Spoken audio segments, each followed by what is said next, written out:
यांना तुम्ही नक्कीच ओळखत असाल. हे आहेत केंद्रीय मंत्री तसेच जालना जिल्ह्याचे खासदार. तर यांचे काम, यांचे वागणे, यांचे बोलणे, याची सर्व काही तुम्हाला चांगल्या प्रकारे माहीत आहे आणि तुम्ही त्यांना चांगल्या प्रकारे ओळखता. यांची कामं सुद्धा तुम्ही पाहिलेच आहे. यावेळेस जालना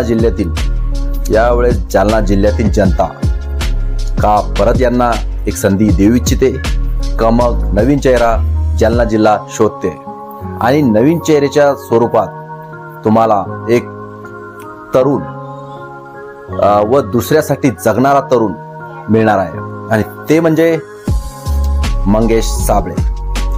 या तरुणामध्ये काय क्वालिटी आहे, काय क्षमता आहे हे तुम्ही अख्खा महाराष्ट्र जाणून आहे. तर नक्कीच कमेंट करा तुम्ही यावेळेस जालना जिल्ह्याचं